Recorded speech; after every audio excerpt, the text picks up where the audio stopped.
Peace, everybody. I'm Jaquana Villegas.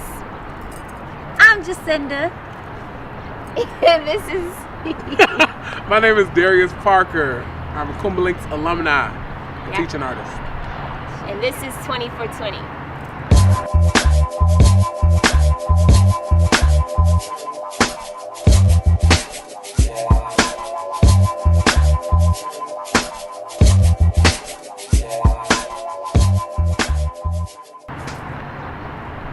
So Darius, I'm so happy to be sitting here with you. How have you been? Like, what's going on with you? Oh, what's going on? Okay, so I recently graduated from Northern Illinois University. I have my degree in journalism, minor Black Studies. And so just having that whole experience, being out there for 3 years, after taking my break from school, I just was like, yo, I have to. I've always felt like school was such an important, well, my education, not school, my education was such an important piece to who I wanted to be. And I feel like Kuumba Lynx programming and youth on youth type programming kind of led me to that direction. Like, yo, go to school, get that experience, like, be a part of it, like, learn more about yourself going to college. 'Cause the first time I did it, I went to Alabama State for that year. It was an amazing experience, but that coin wasn't there, so I couldn't return.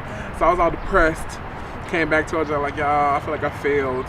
I went to Truman for 2 years, got my associates, then continued on to NIU, and now I'm a graduate. It's crazy. It's crazy. And the thing is, at school, we watched you from afar. You were involved in some amazing things. Like, it was really a blessing, to watch your leadership take form and the things that you cared about. Like, everyone on that campus knew you. Mm-hmm. What were some of the things that you were doing at NIU? Woo! So let's just be transparent, right? NIU in DeKalb isn't the friendliest environment for Black bodies, for people of color, for marginalized groups and stuff like that.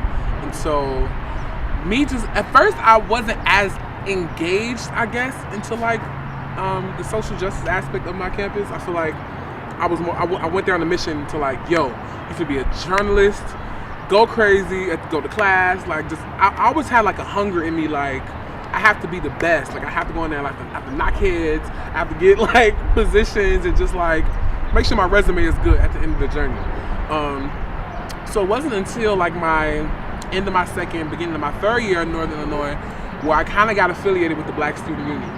I knew they were in existence. I knew they were doing dope things around my campus. It's just that I wasn't necessarily actively in them. So we had an incident on campus where my mentee, Shada Cook, y'all get to know her this summer. She had this thing called Project Outline, right? So basically they outlined each other's bodies in representation of Black bodies that were taken by police force, police brutality, that type of thing. So it's a really, really dope initiative. It sparked a lot of conversation on campus. And so this, one of our peers, his name's Andy, if that matters, he was chalking over them, saying like police 1, thug 0, Trump 2017, like Trump is gonna be an amazing president, just chalking all derogatory, negative stuff in combat to what we were doing. And so the Black students like, what you doing, bro? Like, what the? Okay, so now we're upset. So I remember the night we gathered after there was an article that came out, so the Northern Star newspaper, which I was the entertainment editor of, and then a reporter of towards my final years at NIU. They printed an article on the front page, and they had Andy. So this is the first time we ever see Andy and be like, oh, we catching him in the act. So it's Andy. I bet. What's up, Andy? So they didn't release his last name. I guess for like safety reasons, they want us to like, we weren't gonna do nothing. Right. We weren't gonna do nothing. But so the article that came out, we met at the Center for Black Studies, which is like my second home at NIU. Definitely, like the Black professors and faculty, like I adore all of them. They were kind of like my Kuumba Lynx feeling away from Kuumba Lynx. So I felt like really safe at the Center for Black Studies. So we met. Whew, it was a room of like maybe 150 Black students, pissed off, like completely like, yo, bless you. You probably need to start all over. We met. We met at the Center for Black Studies, and it was like 150 black students just like pissed off, like, yo, what we gonna do? Like, we need to do something. We need to be active on our campus. We need to let him know, and other people who feel like him know, like, this is wrong. And so the president at the time, Tracy Jennings of Black Student Union, she was like, yo, we need to do a Black Lives Matter week. So we had a full week of protests and demonstrations that celebrated our unity and our ability to unite as black students. And it shook everything. Like, nobody saw it coming. And so she was kind of the brainchild for the first one. And me just being who I was with my Kuumba Lynx background and my loud mouth, I kind of just migrated into being like one of the core voices in the movement. And so I think through that, I kind of unofficially became like, yo, he the leader of it. Like, he the leader of BLM NIU. And so like, what he want us to do, we gonna do it. Like, and I was like, all right, what y'all want to do? Because it's not about me, it's about y'all. What y'all want to do? So our first demonstration, we wore signs. So my sign was Walter Scott. He was the man that got shot by police. So everybody had different signs. We wore around campus for the whole day in our classrooms. And we're just like, what's up? This is real. Did folks ask you about that? Did it encourage a conversation? Yeah, so like teachers and other students were like, well, you know, who was there if they didn't know? Or if they didn't know, it was like, one teacher stopped us in the hallway and said, y'all respect what y'all are doing. Like, I really appreciate that. My teacher, Dr. Andrea Guzman, who I credit so much for like helping my lens in journalism, especially because in journalism we're taught that like objectivity and all that stuff is the best way to be. Journalists do not involve themselves in their stories. It's not about the journalists. It's not about the journalist's words. It's about the story. It's about who they're interviewing. And so basically, Dr. Guzman was like, that's BS. Yeah. You got to have an opinion on especially race matters, especially matters of education, matters of climate change, like all the stuff that like we need to know about. She's like, yo, you need to have an opinion. As a journalist, it's okay to have that opinion. Don't feel like you can't. And it's okay to report on that opinion. Like, I was like, wow. Because I felt conflicted because the whole time we were planning our BLM week, I'm like, I'm a journalism major. I'm supposed to be objective. I'm nervous. What if I'm not perceived professionally because I'm taking a stand? But then it's like, who am I not to take a stand? Like, growing up in Kuumba Lynx and like learning to like combat oppressive systems, like what am I doing? Like, why would I even question myself? So it's me battling between what I'm trying to do. So it's like, what journalism taught me Darius, what Kuumba Lynx taught me Darius. And then ultimately I was like, boom, I'm finna go out there with my bros and my sisters and just like tee up. So I definitely credit her for that. So first day was the sign. The second day was the die-in. So there's a building called Cole Hall. If anybody's familiar with the history of NIU, Cole Hall is where the students were shot on Valentine's Day.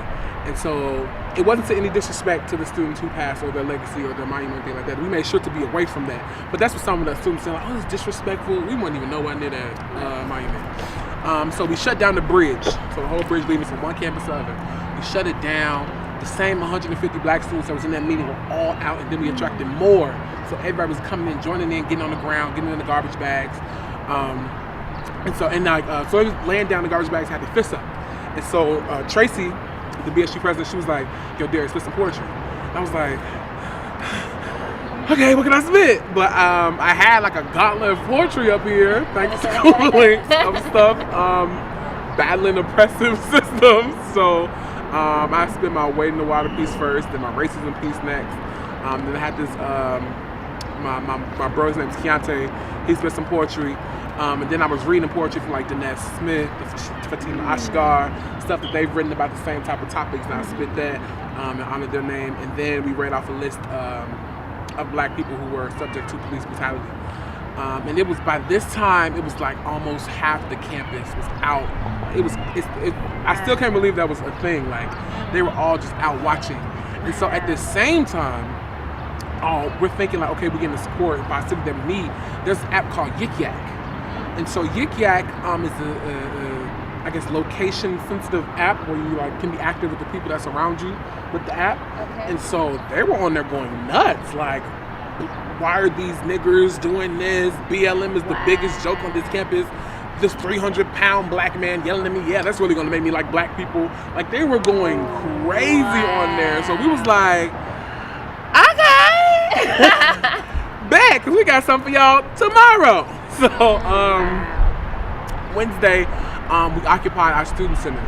And so it was basically just a kickback. So we had food, we had games, we had drinks, not alcoholic drinks. That was your day without a black student. No, that was phase 2. Oh, so this is still phase 1. Okay. So phase 1, we had a kickback, and just had like shit, had music, dance. It was just like a time for us to like have fun. During that time, it was homecoming, and so I kind of orchestrated like a battle between the homecoming court because they were all there. Okay. So I was like, okay, whoever on homecoming king got to do a dance battle or like answer questions. So everybody was involved. Okay. I called my judging panel the Legends panel. So I'm like, we gonna score y'all on y'all responses and y'all dance moves and stuff like that. It was super fun.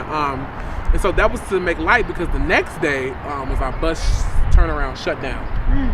So the same 150 show. I appreciate Black NIU. Like, we was really united, man. It was something. So the same Black students we met in Neptune, which is the residence hall.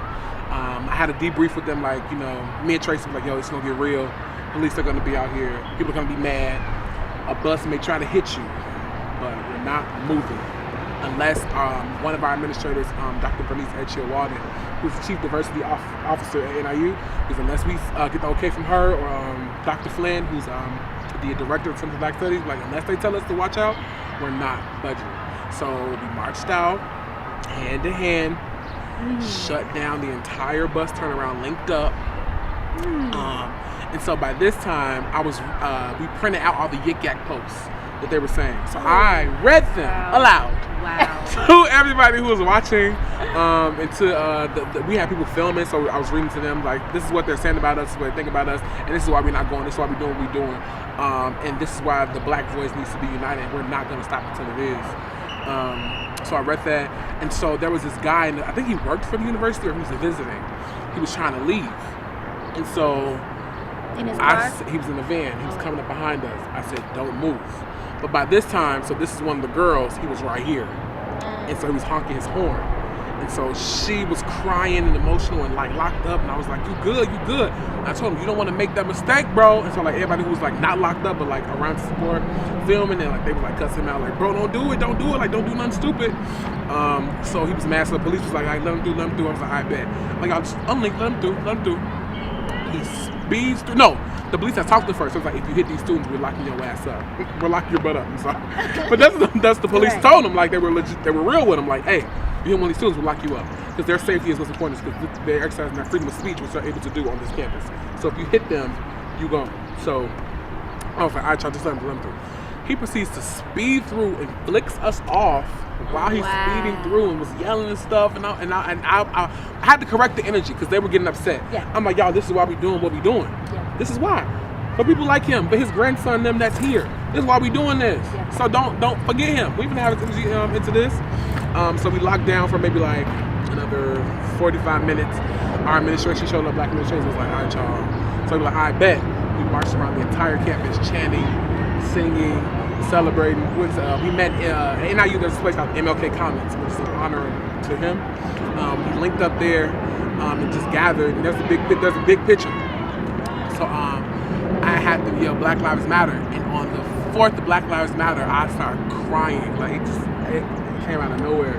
So I'm like, who lives matter? Black lives matter, who lives matter, who lives matter? And then the 4th one, I remember, like, I was on my knees and I just started bawling. And so they were cheering, so the energy was different. But I was just like, damn, why we gotta do this? Why we gotta do all this? Like, it hit me at that moment. And so the next day was the football game protest. So we went to the tailgate. Black NIU had like the barbecue. Like, a tailgate at NIU is like a really, really big thing at football games. Y'all familiar with that? So like, it's all of the students out on the field, not on the football field, but like the field outside the field. So it's barbecue, drinks, music, fun, all that good stuff. So we were all out there. All Black NIU was there. So we was getting ready to prep because we're going to protest the football game, the national anthem. So we went in, we had our signs. I see security. They're like, okay, Black NIU is here. Darius Parker is here. So one security was like, yo, I respect what y'all doing. If anybody touch y'all, say something to y'all, come get me personally. She was a queer sister. And she was like, hey, I got y'all. So let me know. She I'm not sure of her ethnicity. I won't speak improperly, but she wasn't Black. And so that was like, yo, I appreciate you for like looking out. So we went to the game. Everybody's looking at us like, oh, here go the Black NIU, BSU. Here they come. There go Darius right there. So we take over like a big section of the football stands. And so as soon as they get to singing the national anthem, we stayed seated, held our signs up, held our BSU flag up. The football team had ran out, and they came and they put their fists up in acknowledgments for their support of us because they were afraid to do so. The football team was like, yeah, we want to be in support with y'all, but we can get our scholarships taken. Like, we don't know how much we could do. We told them like, hey, y'all need to look at Mizzou because they football players held them down, and y'all got power, so act like it, And so they was like, oh, okay. So they like came and like had, showed us support. They ran up, put their fist up to us, and like shouted us out before they got on the field. And that was a really, really good feeling. So that was the end of our. I forgot we chalked. So on top of that, we had like inspirational quotes chalked around campus, like my melanin is beautiful, my melanin can't be touched, stuff like that.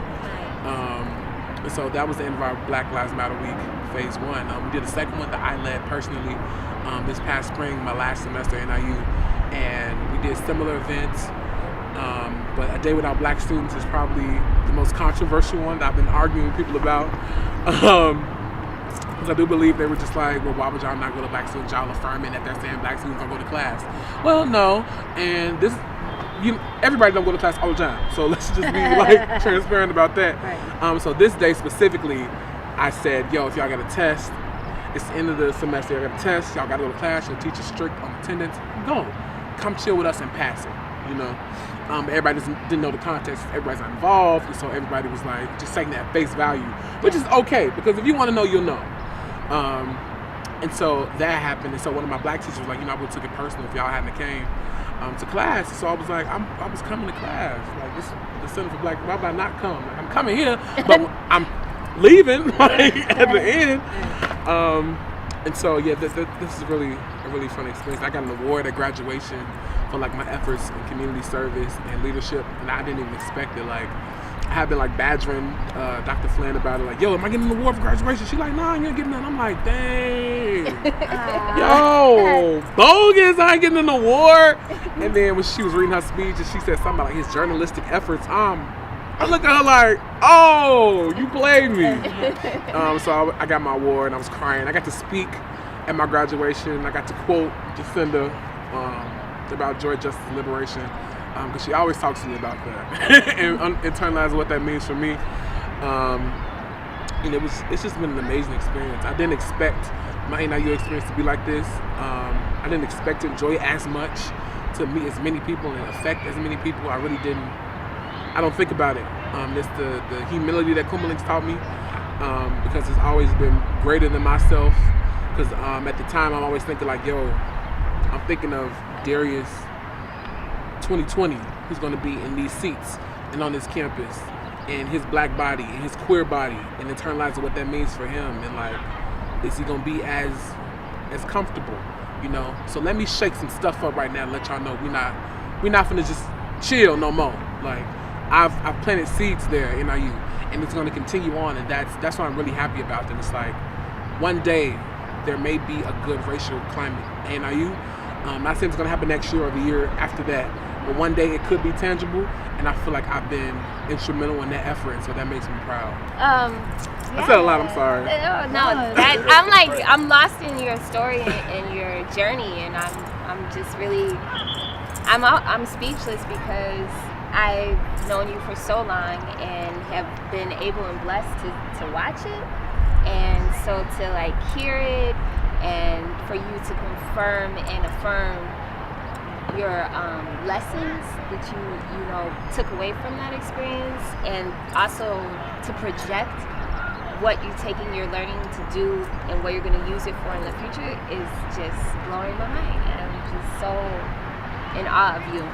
And it's also really interesting because a lot of what you're saying about, saying no and planting seeds and thinking about the future is really a lot of what Jacinta and I base our journey on, and as we're stepping into the next 20 years,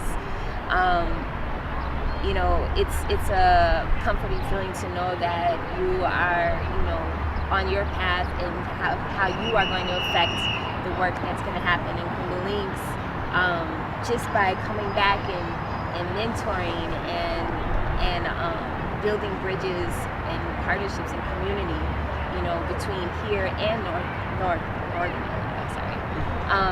So I want to know, now that you are graduated and you're back and you're in Kuumba Lynx space, what is it that brought you back to the space, and what did you learn from being in our space and take away and bring back to the space that has inspired you? Woo! That was like 30 questions in there. Let me think about it. What brought me back?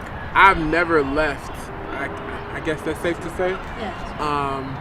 I've always just continued to be around y'all, be around the youth, learn the youth, be around the creative works that we do. Before I even got into this type of Darius, like, I was a completely different one. Have y'all, did I change y'all a little bit? I don't know. Did you change a little bit? I think you grew. Yeah, definitely grew. A little bit. When I came in, I was like, yo, Kuumba Lynx do shows, I'm trying to perform. I'm trying to travel. I like when people yell my name when I dance, so I'm going to do that. Like, I was just completely vain. Self-absorbed. Just a lot of it. Like, I was just like, yo, I'm dope. I'm a big guy. They like when big guys dance, so I'm just like, Kuumba Lynx, that's what they do. And they said they going to pay us, so all right, cool, we going to go.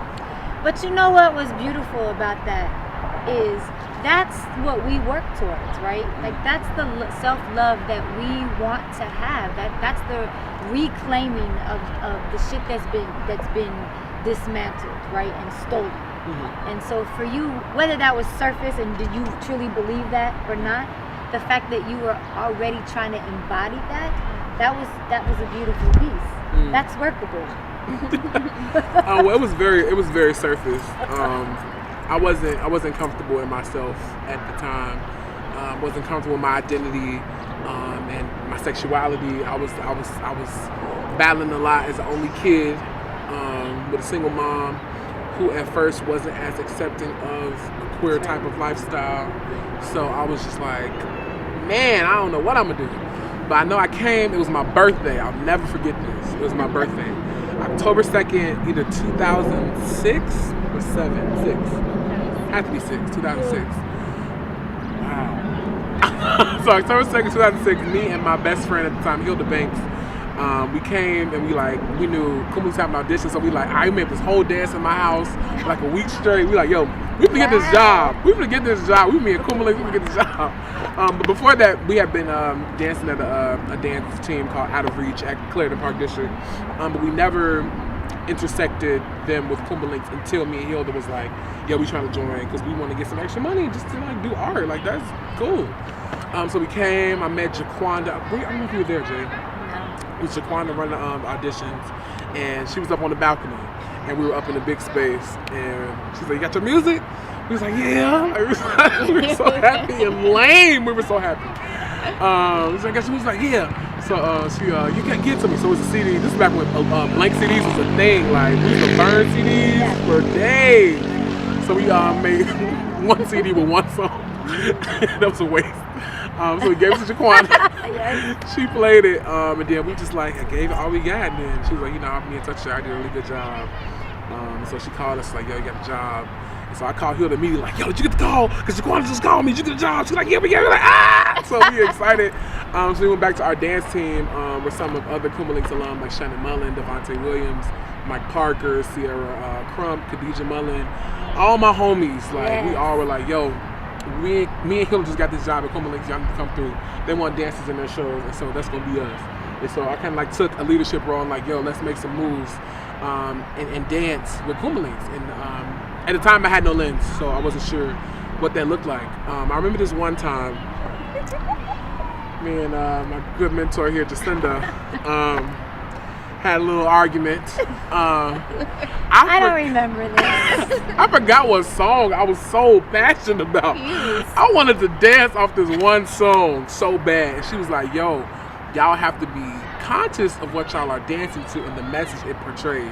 And what is just dance? What you talking about? Why can't we just do the move? So she like, no, you need to like really think critically. Why? So I'm constantly like pushing back. Like, what do you mean? Like, I worked hard to make up this dance, and you telling me I can't do that? So y'all telling me we can be creatively free, but I'm not creatively free, and I'm gonna dance off this song because woo, like just giving her the hardest time for. And all we wanted you to do was to think about your work that you were creating. I wasn't having it. Not censor your work. I wasn't having it. What was the song? I wish I could remember. I don't even know. Something about shaking butt. Yeah, I think it was. She's got. What's that song? She's got lumps. My humps. No. It was something, y'all. I can't remember, but it was a song that Jacinda was not having it. It's in my head, and I can't get it out. She was not having it. Yeah. And I was really adamant about it. And so she took that moment to like check me, you know, and I never forget it. And I always talk about it when it comes to me trying to get people to contextualize their art. And I'm like, yo, I had a whole conversation with my mentor, and I was like 15, 16. She's like, yo, you need to think about this. And so it was just her being like, yo, be critical of what you're putting out into the world, because people are going to leave with a message. And so you have to be conscious of what you're saying, what you're doing, what you're dancing to, how you're dancing. Like, think about that. Everything has to have a meaning and a story. And at the time, I wasn't receptive to that and didn't understand it. But when I found myself joining other dance organizations in the city and I didn't get that same type of lens, that's kind of what kept me at Kuumba Lynx. I'm like, well, I thought I had to dance with a story. And they're like, what? No, it's just choreo. And so that's what kind of shied me away from joining the other like dance teams. Like, Chicago got some really good dance teams. And so I wasn't as active in them because it wasn't the same type of thing. And I felt comfortable challenging myself and my friends. Like, let's make sure we're telling a story with our moves. Let's make sure we're telling a story with the song. So every time after that, every piece had been critical. And I credit y'all for teaching me that. And you know, I have to just, I have to acknowledge that Boogie. Yeah. Boogie influenced a lot of that approach to movement and how a story lives in our body. And Rennie Harris also taught that to us. And one thing that I also have learned and appreciated about movement is that so when we are creating art, we're creating it as a process towards liberation, right? But then the folks that are consuming or sharing and receiving the art that we've created, there's a different lens and there's a different way in which folks receive it, and it's an inspiration for them. It's a guide often. It's a way to question. It's a way to rethink.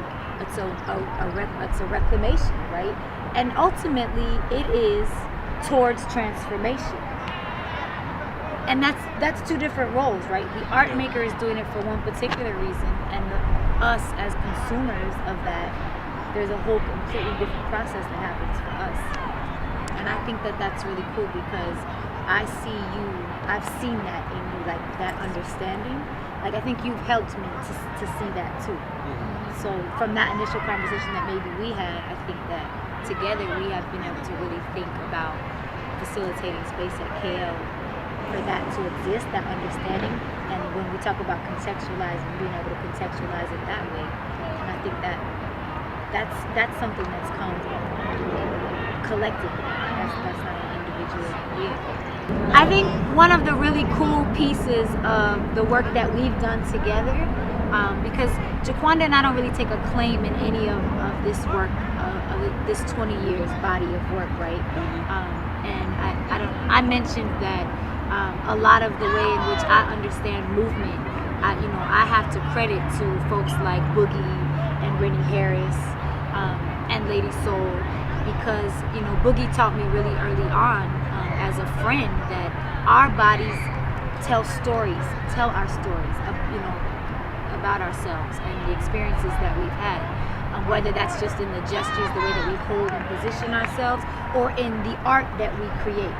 And that, for KL, creating art, is one piece of the process towards liberation. Yeah. And many of us do that naturally, and we don't really have a forethought about that, right? It's just the way it's kind of, Jaquan and I were talking last night on a panel, it's kind of the way that like we survive, right? It's the self-care that we do without indulging and calling it self-care.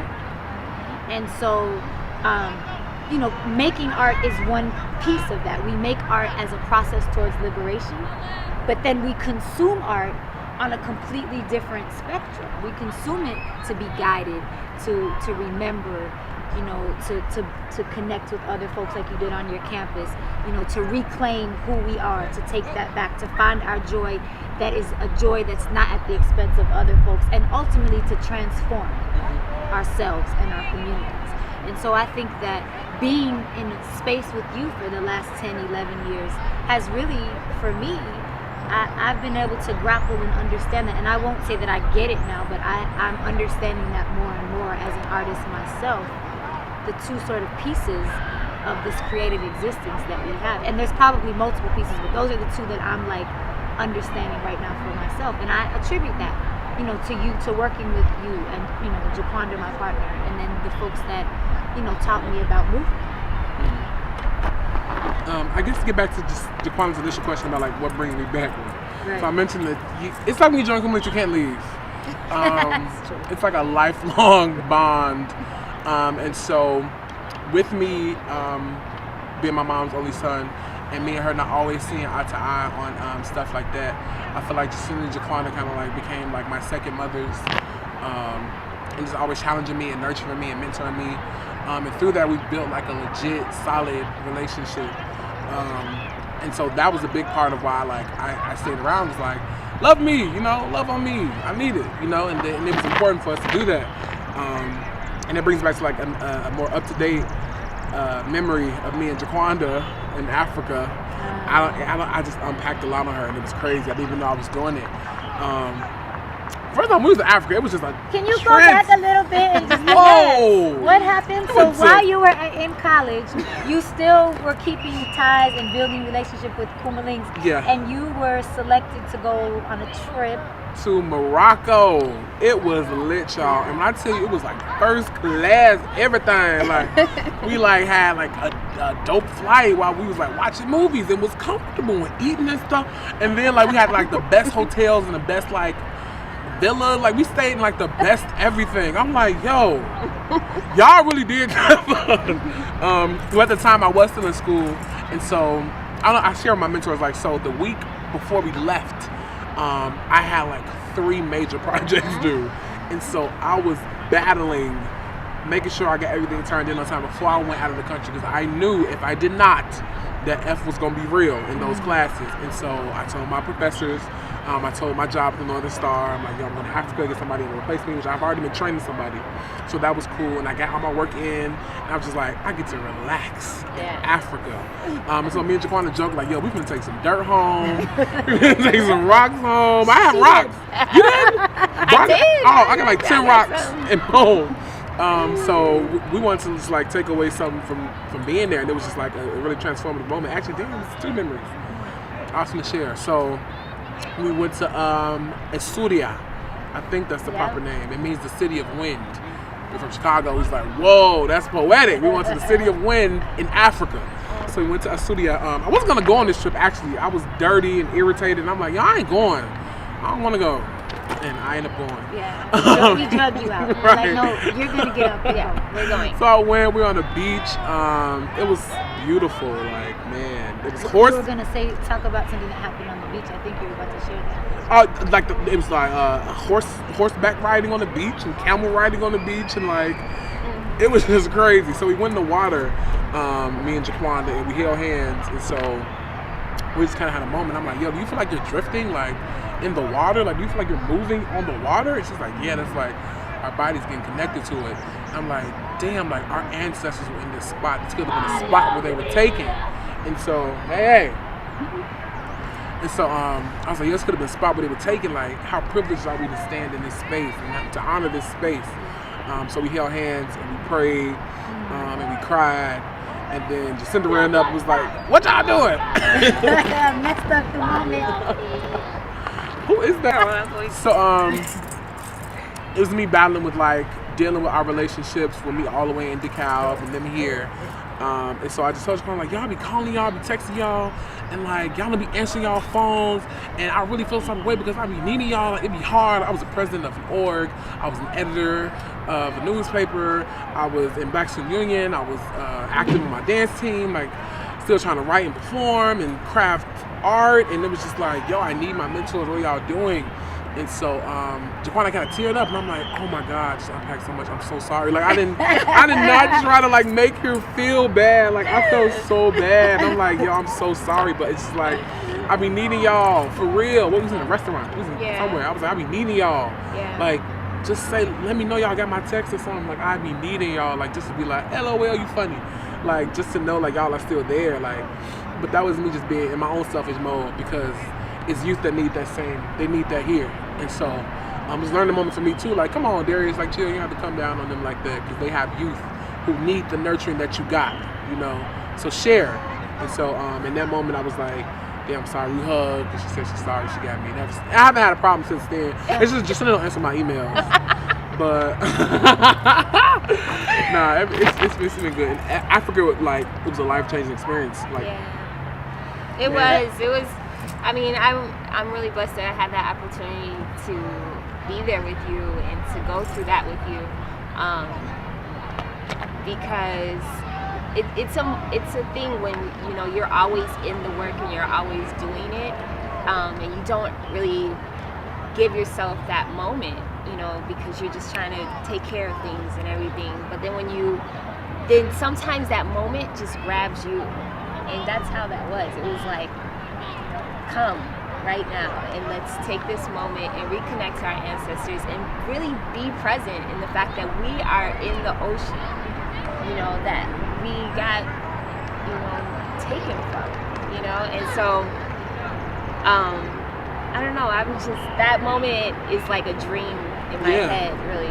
Like it was definitely a spiritual, you know, place that we stepped into in that moment. And to have, you know, you there with me was, you know, just a wonderful blessing. And it was also just a reminder of the connection that goes beyond, you know, this physical plane that we were. I love this story that Jacinda tells about how before we came to this earth, to this physical earth, we sat together in circles with the people that we were going to journey with. And it was like that I didn't make that up. She didn't make it up, but she, you know, she reminds us, you know. And so that was like a moment that just took me back to some place that we it was already planned, you know. So that's great. Yeah, that's. Speaking of plans, right? We can talk all day with Darius. Yeah, we do. Same. But you know, you all shared this a pivotal moment in your lives, right? And something that, you know, we have tried to be intentional about, also because we like to travel, but also we come from a generation where road trips, that was like what we did, you know. I never remember as a child riding a plane. But I definitely drove down south every summer, and I know that is true for Jaquanda as well. So I think naturally we were into road trips, and so that was something early on in KL that was a part of the practice, if you will. And you've been on a few trips. So Morocco was your big trip, big one. but you've been on some other ones, and I have this like image that I just want you to maybe, if I don't know what your experience was, but I have this image that's a photo is somewhere. And it's like you and a few other KL folks, and we had traveled from Chicago to Georgia, and we went to protest the School of the Americas. It was a huge protest that happened every year, and it was really because we wanted to expose ourselves to an anti-military movement that was happening, that is happening. You know, it was part of our mission, right? That we don't really believe that any more Black and brown youth need to serve a day in the military, and so we had wanted to expose y'all to that. Now, granted, at the protests is mostly white folks in college who are exposing their college age students to this movement. Mm-hmm. So here's all y'all lined up looking at the sea of white student hippie. Were we on stage? You were on the side before we had got on stage. And you're like, your mouths are all like this. Like, where the hell did Kuumba Lynx just take us? I don't know if you remember that, or like, how did that impact you? The School of the Americas was a really, really dope experience. I think I went two to three times with KO. The last time I met y'all there, because I was at school in the South, I think. Yeah, that was last time I went. And so we just was like, yo, some of these people didn't bathe. So what's up with that? You know, this is young me. This is young me, y'all. Okay. So we like, yo, what's going on with this? But it was just people there to protest, and so we knew that we have material and crafted art to combat the School of the Americas, and so like we really was like, we felt great to be able to be a part of it, to be a part of the march, to be a part of the evening sessions on the stage. Like, so being involved, like, so Kuumba Lynx took you to a lot of spaces like Yeah. this, right? Photo So pipeline. the School of the Americas protests. You know, we often would find yourselves in, like, marching for immigration rights, Yeah. right? And we would try to contextualize that and share with y'all. But one of the beliefs was like, we just want to get y'all there to invoke a discourse and a conversation with folks that are in those struggles fighting, to understand how Black and brown lives are connected, to understand like your global place, like. And so I just wonder, like, was it effective? Did it work? Like, and how, like, what is that giving you? Like, what do you take away from all of that now at this age, this Darius? I think a term that everybody is kind of like recently been tossing around is intersectionality, which is an old practice, right? But it's only recently gained popularity amongst like pop culture and BLM, all the implementation of that. So Kuumba taught me intersectionality at an early age, and that's because I was involved in like School of the Americas March, the Immigration March, the Cesar Chavez, that march. Which one was that? That's the Cesar Chavez Day that we did. Okay, yeah. So I'm being involved in that, just understanding and learning, like, yo. The school to prison, all that stuff. That Yeah. With the detention center. Oh yeah, I forgot about that. Just say that. The school to prison pipeline conversations that we did in prisons and the juvenile justice centers here. Just always having a lens to combat oppressive systems, and to internalize it for myself and for my own voice, and making sure I keep having those conversations with my peers, with my mentees, the upcoming youth in Kuumba Lynx, to always challenge and to always be critical, but also be smart. So we can't just be going out here yelling BLM matters if we aren't believing it in ourselves, and if we aren't strategic and researching and learning why we're saying that it matters. Why police brutality is bad, why policing is bad. Like, it takes a lot. You have to learn about these things in order for you to fight for them. And so that's why I think a lot of people sometimes miss out on, like, you're a part of it because it's cool. That's dope, but at the same time, it would be even cooler if you got more information about it so that you can fight it intellectually as well as actively. And so being a part of KO was like, yo, y'all got the voice, y'all the youth, y'all could really make some change. And so I always carry that everywhere. I think that's why I've been so instrumental at NIU, because I've been in the spaces of a protest, of a demonstration, in a march, like. I know last year you were involved in the Chicago Hip Hop Theater Festival. You directed your first production, and it was amazing. And I know, just personally knowing a lot of your story and the journey that you've gone through with your own personal family, right, and specifically around your father, I know that was a time that you went through some healing, and so I wanted to ask you, I know that you're going to be in the Chicago Hip Hop Theater Festival this year. What will you take away from your artistic process that you went through last year, and what do we have to look forward to this year? So my artistic process last year, so my cast consisted of Tanya Smith and Sada Muse. They're Kuumba Lynx alumni.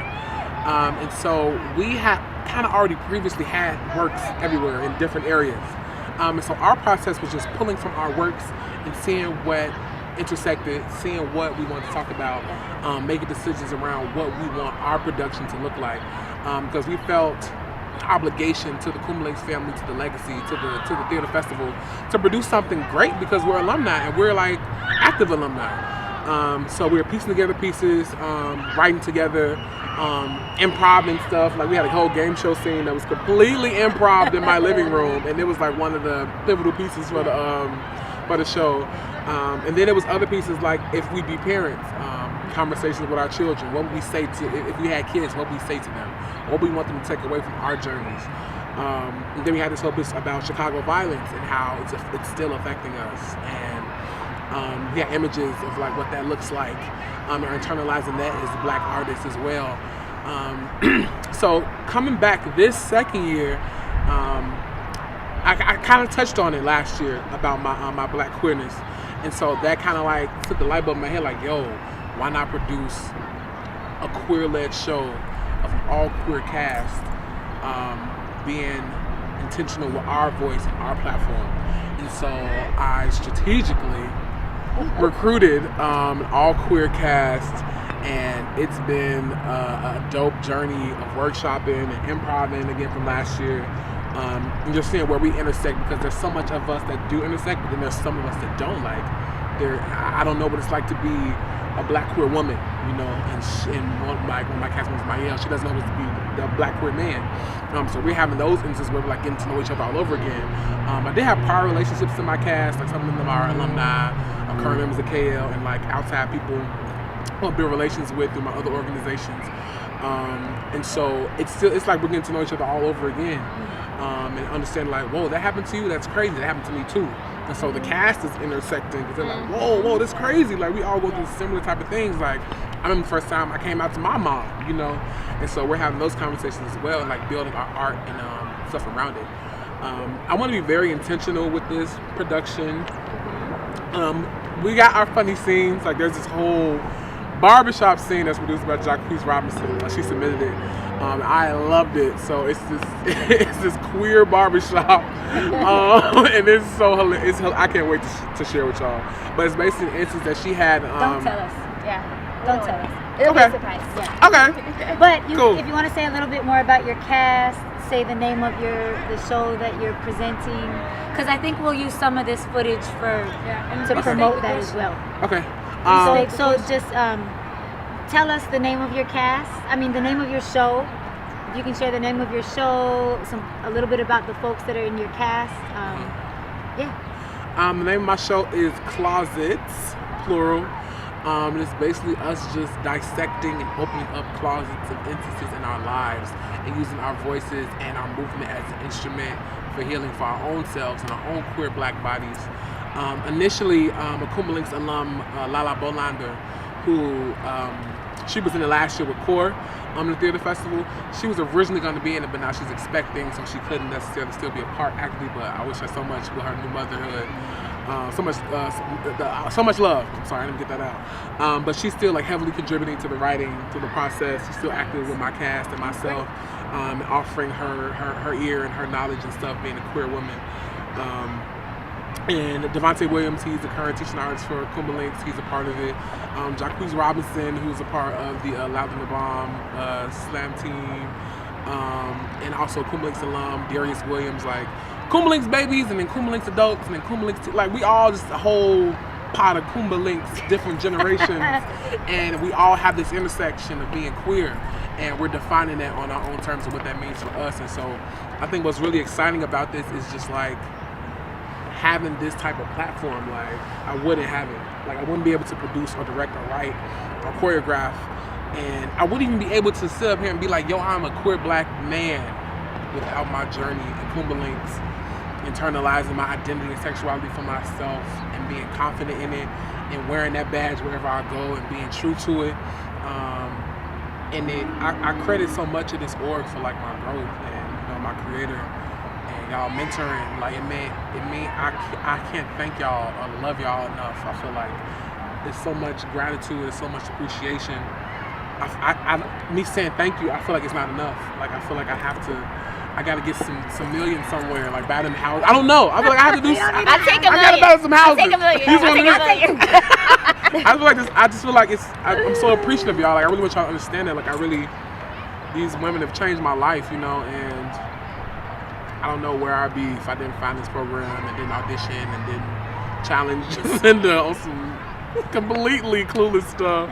Not to have those moments in Africa or in Columbus, Georgia, or in New York, or in LA. We've been everywhere with Kuumba Lynx. I'm saying, like, man, Kuumba Lynx takes flights. So yeah, but I definitely want them to be able to see the world, internalize the world, combat oppressive systems, understand what systemic racism and systemic oppression is as a black queer man, and that's because of y'all. Like, I would have had no idea, honestly.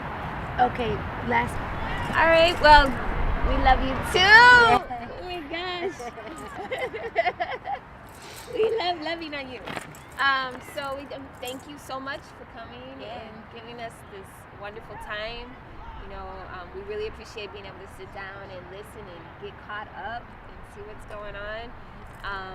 And this has been 20 for 20 with Kuumba Lynx. And we out. Gang members. All right. We'll cut that out. Don't stop.